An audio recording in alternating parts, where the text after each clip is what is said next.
Hello दोस्तों, स्वागत है आप सभी का हमारे यूट्यूब चैनल एजे स्टडीज़ में। मैथी शेर आज आपको पढ़ाने वाला हूँ equation of motion by graphical method, जो कि काफ़ी ज़्यादा इंपॉर्टेंट है।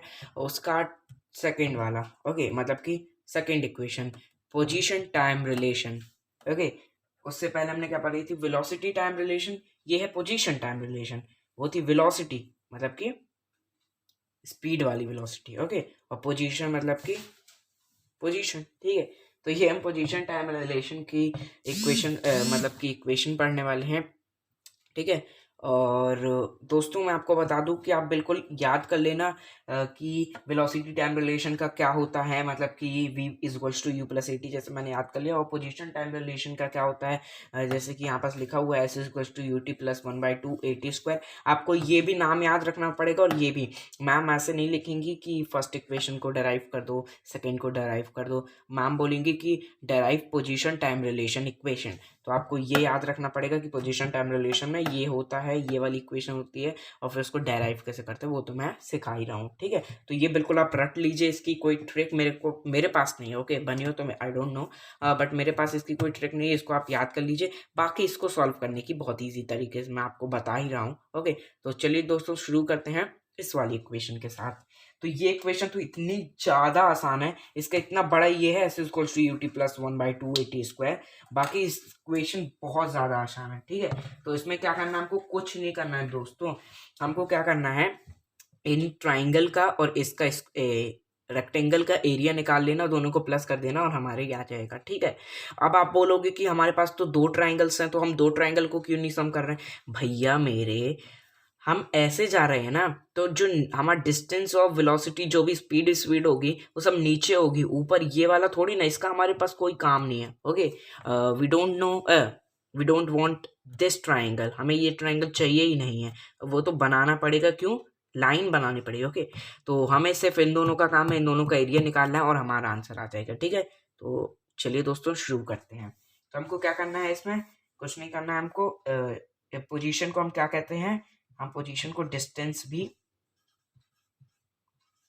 ठीक है, इसमें हमको डिस्टेंस ही फाइंड आउट करना है। तो सबसे पहले मैं आपको बता दूं, तो डिस्टेंस का हम शॉर्ट फॉर्म में डिस्टेंस को क्या कहते हैं? हम डिस्टेंस को शॉर्ट फॉर्म में कहते हैं एस। यू डोंट नो, अगर आपको ये नहीं पता है तो आपने मतलब कि मेरी वीडियोस नहीं देखी है जो मैंने इसकी बनाई है, तो वो वीडियोस देख लो तो आपको पता चल जाएगा। ठीक है, तो डिस्टेंस को एस कहते हैं और हमको इसमें निकालना है सबका डिस्टेंस ही निकालना है। तो हम देख लेते हैं। तो इसको सबसे पहले आप ऐसे लिख दीजिएगा, एरिया इनक्लोज्ड। लिखना ज़रूरी नहीं है ये, बट इससे आपका व्हाट पड़ेगा। Okay, with the graph.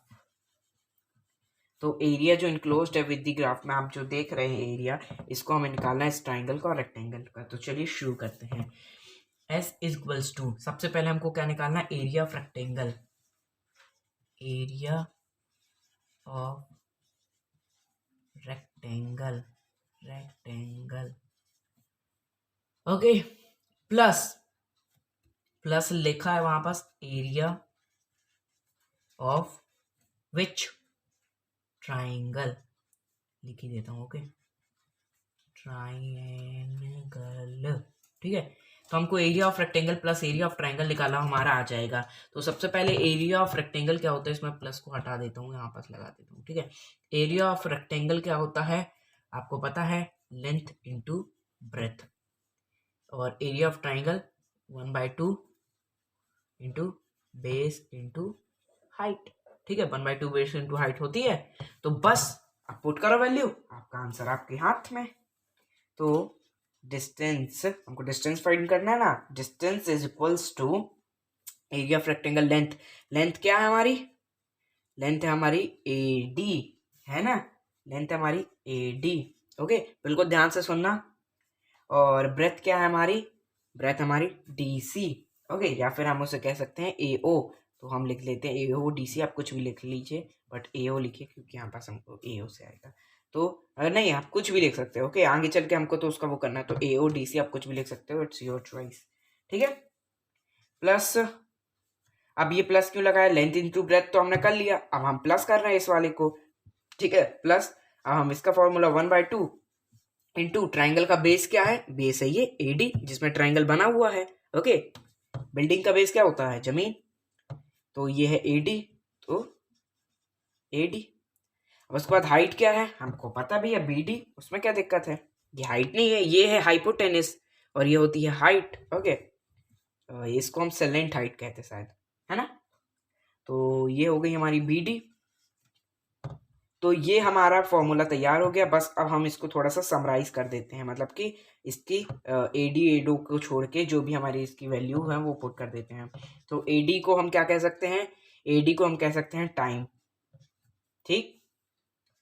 AO को हम क्या कह सकते हैं? AO को हम कह सकते हैं initial velocity, that is U। Okay, +1/2 को आप वैसा ही लिख दीजिए। अब वापस से AD आ गया हमारा, जिसको हम क्या कह रहे हैं? टाइम, क्योंकि AD equals to OC। OC क्या हमारा? Time. Okay, very easy easy easy. Okay, अब उसके बाद बेस BD को हम क्या कह सकते हैं? सबकी वैल्यू हमारे पास। BD को हम कह सकते हैं वेलोसिटी, कौन सी? फाइनल वाली। ओके, तो दैट इज V। ठीक है, तो हो गया हमारा काम।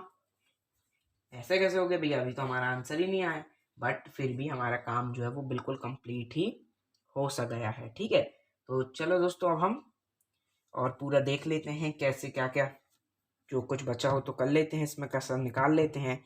तो अब इसको जब आप सॉल्व करोगे तो TU+1/2 और मतलब कि इंटू में यहाँ पास हमारे AD इंटू BD, AD और BD, ये जब हम मतलब कि इसको हम कहेंगे U, इसको कहेंगे V। और दोस्तों ये 2 इंटू V मतलब कि TV, ये UV वाली जो वैल्यू थी ये हमारे पास पहले से थी। मतलब कि जब हमने एक्सेलरेशन से निकाली थी इसकी वैल्यू, तो उसकी वैल्यू हमारे पास, मतलब BD की वैल्यू जो थी वो हमारे पास क्या आ गई थी? बताइए ना, बताइए ना दोस्तों। BD की, इसको आप जैसे BD लिख लीजिए, क्योंकि दोस्तों मैंने गलत बता दिया था आपको धोखे से। BD हमारी वेलोसिटी नहीं होगी, हमारी BC एक फाइनल वेलोसिटी होगी। तो BD हमारे पास नहीं है। BD की वैल्यू हमें पहले से पता है, मैं आपको यहाँ पास रिकैप करा देता हूँ। इक्वेशन नंबर 1 में हमने acceleration equals to change in velocity BD और अपॉन में टाइम लिया था। तो ये हमारा क्या हो गया था? AT इक्वल्स टू BD, मतलब BD की वैल्यू हमारे पास क्या आ गई थी? AT। ठीक है, तो ये एक रिकैप, ये आपको लिखना नहीं पड़ेगा। तो BD की वैल्यू क्या हो जाएगी हमारी? यहीं को मैं लिख देता हूँ। तो BD इक्वल्स टू हमारी AT वैल्यू हो जाएगी। ठीक है, हमारा काम बिल्कुल ख़त्म ही हो गया, समझ लीजिए आप। तो दोस्तों बिल्कुल ध्यान से सुनिएगा। S equals to UT, U और T को इंटू करेंगे तो ये हो जाएगा UT। ठीक है, +1/2 जैसे का तैसा, और 80 इंटू टी आप करेंगे तो आपका ये बिल्कुल हो जाएगा AT²। इससे आसान तो आपने, मतलब कि ये वाली इक्वेशन कितनी ज़्यादा आसान थी आप समझ ही गए होंगे। तो S=UT+1/2 AT², आपकी बिल्कुल इक्वेशन बहुत आसानी से प्रूफ हो गई। तो वीडियोस लंबी हो रही हैं, बट बिल्कुल मैं अच्छे से समझा रहा हूँ, तो इसमें आप दिक्कत मत लीजिएगा। तो मिलते हैं किसी और वीडियो में किसी और नए टॉपिक के साथ, तब तक के लिए गुड बाय।